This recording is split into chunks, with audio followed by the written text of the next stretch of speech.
pessoal, fala oitavo ano, tudo bem com vocês? Mais uma videoaula de geografia. Tem alguns recados antes de começar a aula. Primeiro recado, peguem um livro que vocês vão precisar. Pausa o vídeo, né? Segundo recado, eu peço que vocês deixem gostei ou não gostei aqui embaixo. Por quê? Porque é muito importante para eu saber se vocês estão realmente gostando dos vídeos, para ver se a gente continua, né? Segundo aí o decreto do estado de Santa Catarina, a gente vai ficar nessa aula à distância até o dia 31 de maio. Então, quanto mais a gente tiver uma aula legal, mais eu vou gostar, mais vocês vão gostar e mais a galera vai fazer. Beleza? Terceiro recado. Eu estou olhando no Google Analytics aqui do YouTube que vocês não estão vendo os vídeos completos. Vocês estão vendo até uma parte, desligando, largando e fazendo outra coisa. Então, no meio do vídeo vai ter um recado. E quem não vê esse recado não vai ganhar a nota completa. Você vai sincero com vocês. Pegou o livro, a primeira coisa que você vai fazer, você vai abrir o livro na página 24. Lá vai estar escrito região e regionalização. A coisa mais importante e mais difícil da geografia. Desculpa falar, é verdade. Existem dezenas de modos diferentes de você regionalizar algo. Quem foi meu aluno no passado sabe que a gente já fez isso no 7º ano com o Brasil, então provavelmente está mais tranquilo. Nós fizemos isso, a gente estudou isso, a regionalização do Brasil ano passado. O mundo também se regionaliza, né? E na página 24 existem 4 matériazinhas de jornal. A primeira diz: Constituição brasileira de país de primeiro mundo. Isso foi noticiado em 13 de outubro de 2018. Turistas deverão pagar para entrar na União Europeia. Também em 2018. Escalada do dólar estressa países emergentes. Também de 2018. O que essas matérias querem dizer? São formas de regionalizar o o mundo, certo? A Constituição brasileira é de país de primeiro mundo. Nós não somos país de primeiro mundo, nós nunca fomos país de primeiro mundo. Nossa Constituição olha, já regionalizamos o mundo. Regionalizar é dividir com critérios. É dividir utilizando critérios. Que critério é esse? Critério da riqueza. O Brasil nunca foi um país rico, portanto nunca fomos de primeiro mundo.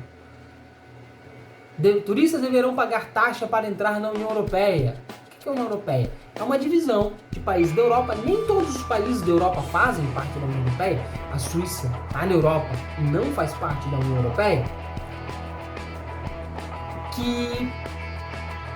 Que também é uma forma de regionalizar. Essa regionalização é oficial. Ela está na lei. A primeira não está. Não existe uma lei dizendo esse país é de primeiro mundo, aquele é de segundo mundo. Não. A União Europeia existe. Escalada do dólar estressa países emergentes. Aí é o Brasil. O Brasil é um país emergente. Outra divisão por grana.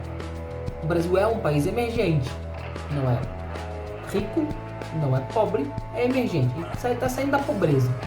Menos mal, né? Então isso tudo são formas de regionalizar o mundo. O mundo pode ser dividido. Olha só.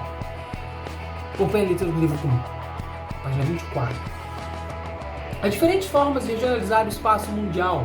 É possível dividir em regiões, que são definidas como um conjunto de áreas que representam características semelhantes, que as distinguem e identificam quando comparadas.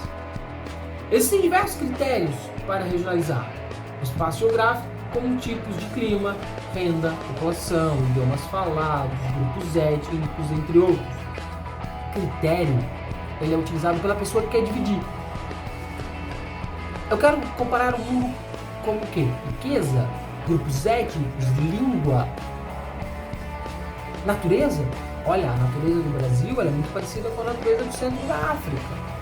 A floresta amazônica, então dá para dividir o mundo dependendo da característica que você quer usar. Então existem dezenas de formas de dividir o mundo, de regionalizar o mundo.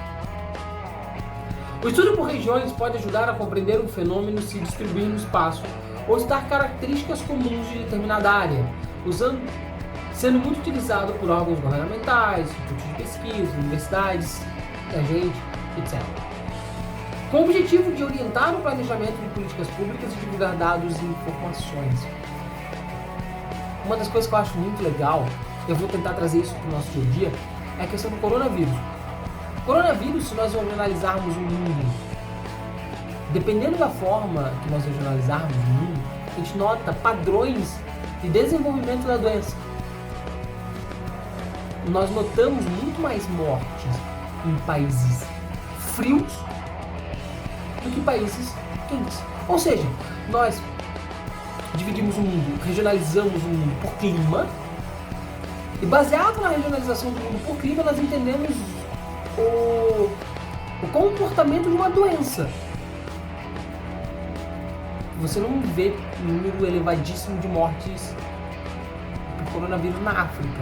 Você vê na Europa, Itália está sofrendo, você vê nos Estados Unidos está sofrendo muito.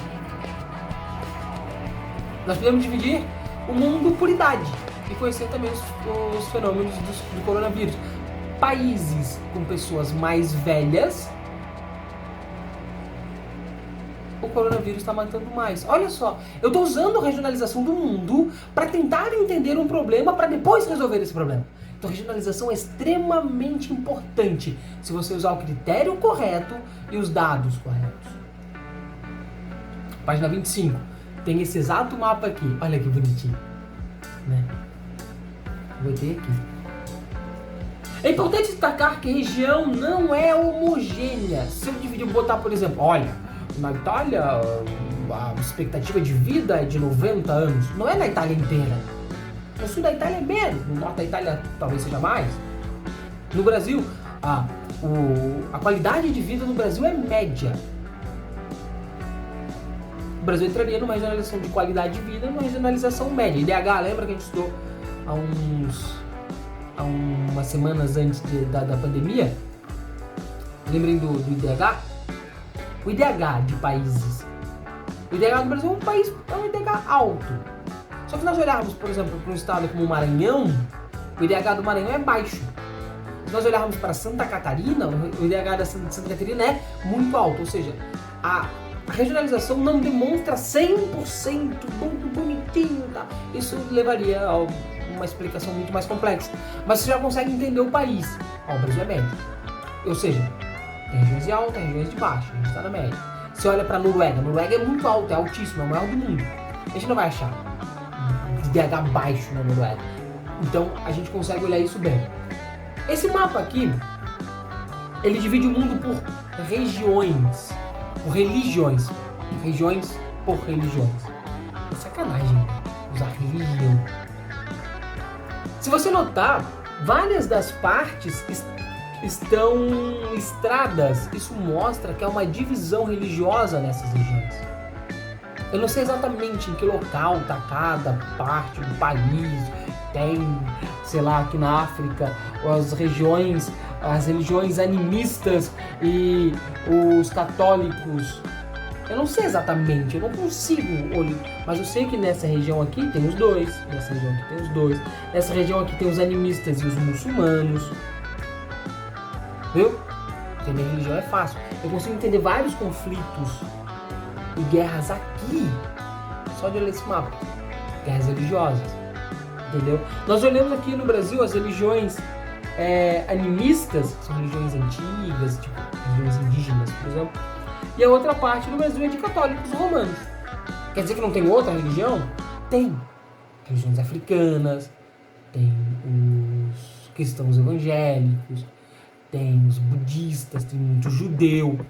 Só que a maioria representada aqui. Deu pra entender? A gente consegue regionalizar o mundo. Eu consigo notar que Brasil e Europa, América Latina como um todo e a Europa, a maioria é cristã. Isso quer dizer que todo mundo lá é cristão? Não. Quer dizer que a maioria é. Assim que a gente regionaliza, usando critérios. Eu não consegui botar aqui. Eu consegui,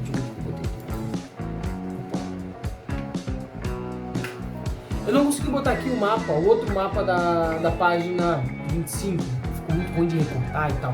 Mas eu quero que vocês olhem, porque é esse quadradinho aqui. Esse quadradinho aqui foi destacado lá na página 24, é só a região da Índia, Paquistão, a regiãozinha bem complexa de entender a religião, bem complexa. Olha como o mapa já é diferente, olha como já muda. A cor é a maioria é verde na cor, a maioria é verde. Então ali os predominantemente hindus, uma regiãozinha de muçulmanos, outra de sikhs, outra mistura. Mas olha que tem várias luas com estrela, símbolo dos muçulmanos, e algumas outras cruzes no mapa inteiro. O que significa? Que mesmo sendo a maioria hinduísta, tem uma grande população muçulmana e cristã nessa região. Ou seja, as regiões do sul. Eu consigo entender olhando esse mapa, mas eu não consigo entender 100%. Isso aqui vai me ajudar muito, mas não ajuda tudo. Eu tenho que dividir ele em mais partes. Eu tenho que regionalizá-lo melhor, beleza? Vamos virar a página. Página 26 é a página desse mapa aqui, que a gente começa a regionalização do espaço mundial. E o primeiro é a regionalização imposta, que é uma regionalização que ela não é natural. Alguém foi lá e dividiu, certo? Não é igual a religião, aquela anterior que a gente estava vendo. Aquilo é algo natural. Ninguém disse, todo mundo que mora aqui deverá ser cristão, todo mundo que mora ali deverá ser muçulmano. Não. Aqui sim. Por exemplo, cada cor representa um país, certo? Um país da Europa, tá aqui na legenda. O rosinha é a Grã-Bretanha, depois França, Alemanha, Itália, Holanda, Bélgica, Portugal, Espanha, Japão, Dinamarca, Estados Unidos. Nós temos um mapa da África e um mapa que nós chamamos de Sudeste Asiático pintado. O resto é cinza, não é importante a parte cinza pra gente. Beleza? O que é a região imposta? É imposta pelo imperialismo. O que foi o imperialismo? Estudo de história, rapaziada. Imperialismo são as pessoas, são os países que colonizaram outros países. Lembra, ano passado, estudamos o Brasil colônia, metrópole, a gente estudou isso bastante, vocês estudaram isso bastante história, eu tenho certeza. Quando a gente olha aqui nesse mapa, a gente olha, por exemplo, toda essa área aqui em verde. Qual é o país que depende de verde claro? La France, a França. Isso aqui não era assim antes dos franceses chegarem. Aqui tinham centenas, talvez milhares de tribos africanas vivendo aqui. Agora todo mundo é francês. É uma regionalização imposta. A França chegou lá, dominou e obrigou que todos fossem franceses. Estranho, né? Mas é o que aconteceu. Aconteceu na África, no Sudeste Asiático. A Índia, a Austrália, por exemplo, faziam parte da Inglaterra. Os aborígenes que viviam na Austrália eram ingleses? Não. Os indianos eram ingleses? Menos ainda. Mas, devido à imposição desses países mais ricos e poderosos militarmente, eles foram impostos a uma regionalização forçada. Isso não fez bem para o mundo, mas isso é outra história e outro caso. Certo? Nós chamávamos o mundo nessa época de mundo multipolar. Nós tínhamos várias potências, todas essas daqui, as da Europa, que estão na legenda. Eram países extremamente ricos, fortes pra caramba militarmente e que dominavam o restante do mundo. Nós chamávamos de mundo multipolar. Nós tínhamos vários polos, França, Alemanha, Portugal, Inglaterra, Dinamarca, Bélgica, Holanda, todos esses países eram polos de riqueza. Hoje no mundo também é um mundo multipolar. A Alemanha, os Estados Unidos entra, o Japão entra, a China entra. Nota que o mundo deu uma mudada de lá pra cá, mas a gente vai estar também mais pra frente. A gente tem que focar aqui nesse mundo multipolar, que era um mundo de domínio por parte dos países ricos e mais poderosos da Europa, em comparação com as regiões mais pobres. E muitas dessas nem países eram regiões de tribos apenas. Certo? Chamamos de ordem mundial multipolar. Tem um livro que dá uma lida sobre isso, que é bastante importante. Vamos dar uma lida aqui na página 27 pra gente já encerrar essa aula, que é a última página. Ela é bem importante. Vamos lá. pra gente entender tudo isso que eu tava explicando. Se o computador destravar, me ajuda. É isso, cara, quer dizer tudo sem ter a estrutura de um youtuber profissional. Pena que não dá pra monetizar ainda nos vídeos, tem pouco escrito, então escreve. Eu falei que vocês queriam um desafio pra fazer, né? O desafio tá agora. Lá no Moodle, lá no post Tira Dúvidas, vai estar um post escrito vídeos. Entra no Tira Dúvidas, entra no vídeo e comentem eu vi. Mais nada, só isso. Quem não comentar, eu vou considerar que não viu o vídeo inteiro. Se não viu o vídeo inteiro, não participou da aula inteira. Se não participou da aula inteira, ganha a nota inteira? Não, não é assim que se considera. Olha só.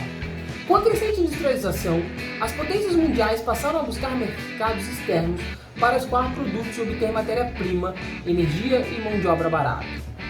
Para atingir seus objetivos, passaram a se apoiar a partir do século XIX no imperialismo, política caracterizada pela expansão territorial, cultural, econômica e ideológica, sobre territórios e nações com recursos naturais de grande valor econômico. Olha lá, tipo petróleo, ferro, cobre, que eram produtos utilizados pra caramba na Europa. Só que comparem o tamanho da Europa com a África. A Europa tem muito mais escassos os recursos, tem muito menos recursos. Na África tem bastante. Ninguém queria comprar da África, até porque a África não explorava esses recursos. Eles foram lá para explorar a África, assim como fizeram no Brasil em 1500. Cabe destacar que no século XVI os europeus já haviam realizado feito semelhante, ao investir sobre as terras do continente americano apoiados no colonialismo. No contexto do imperialismo, os argumentos utilizados para justificar a dominação territorial e o controle político da África e na Ásia e Oceania eram bastante semelhantes aos do período colonial. Por isso também é chamado de neocolonialismo. Neo significa novo. O colonialismo foi um pouco diferente lá no século XVI. Os portugueses no Brasil, os espanhóis na Argentina, no Uruguai, enfim, no México, os ingleses nos Estados Unidos e no Canadá. Agora é muito mais gente, só que agora não é mais na América, é na África. A regionalização do espaço mundial no imperialismo, vigente entre os séculos XIX e as primeiras décadas do século XX, cara, alguns países foram dominados pelos europeus até 1975. 1975! O imperialismo existiu, não faz tanto tempo assim não. Caracterizou-se pela divisão em países centrais e países periféricos. Países centrais, essa galerinha aqui, ordem multipolar, galera rica, dinheiro, poderio econômico e militar. E os países periféricos, que era basicamente todo o resto. Levando em conta sua capacidade econômica e a influência política e militar exercidas no espaço mundial. Os países centrais constituíam um pequeno número de estados com economia baseada na indústria e na exportação de produtos industrializados. Além disso, exerciam forte dominação econômica e tecnológica, financeira e militar sobre os países periféricos. Grã-Bretanha, Alemanha, Itália, França, Estados Unidos, Rússia e Japão integravam este grupo. Olha que interessante. Esses países, eles não dominavam apenas militarmente, eles também dominavam através dos produtos. Né? Por exemplo, o Brasil não produzia, sei lá, trens. A gente tinha que comprar trens. A gente comprava de quem? Estados Unidos, Inglaterra, França. Que era quem podia fabricar. O que a Inglaterra, a França faziam com a gente? Compravam nossos produtos agrícolas, principalmente o café e o açúcar. Então essa era uma troca bastante desigual na época. Eles nos davam produtos extremamente caros e nós vendíamos para eles produtos extremamente baratos. Quem ficava com o maior lucro?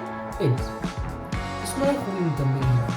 Como o Brasil não se industrializar também. Os Estados Unidos conseguiu e também foi colonizado. Os países periféricos apresentavam economias baseadas na agropecuária. Olha o Brasil aí, gente! Na exportação de produtos primários, matérias-primas e produtos agropecuários, e caracterizadas por uma forte independência econômica e tecnológica em relação aos países centrais. Índia, Egito, Angola, Brasil, México, entre outros países latino-americanos, asiáticos e africanos integravam esse grupo. Países que dependiam economicamente de países do grupo principal, dos países centrais. Por que eles dependiam economicamente? Porque eles não tinham como, não tinham essa grana para se bancar e para produzir e fabricar produtos que seriam utilizados de alta tecnologia. Não tinha essa tecnologia. Quem tinha nos países centrais. Os países centrais, de uma maneira não oficial, dominavam alguns países. No caso do Brasil, o Brasil não era dominado, sei lá, pelos Estados Unidos. Mas através da dependência do Brasil, os Estados Unidos meio que dava palpite aqui. E existiam casos dos países africanos, que são os países desse mapa aqui, que eles tinham que obedecer obrigatoriamente às leis dos outros países. Então, viu? Nós temos dois tipos de imperialismo: ou através da influência, ou seja, você depende de mim, então vai ter que me ajudar, e também através da imposição. Eu dominei seu território, eu estou aqui, eu sou mais poderoso que você, portanto eu mando e você obedece. Beleza? Essa foi a aula dessa semana, espero que tenham gostado, espero que tenham aprendido. Até semana que vem. Valeu, oitavo ano!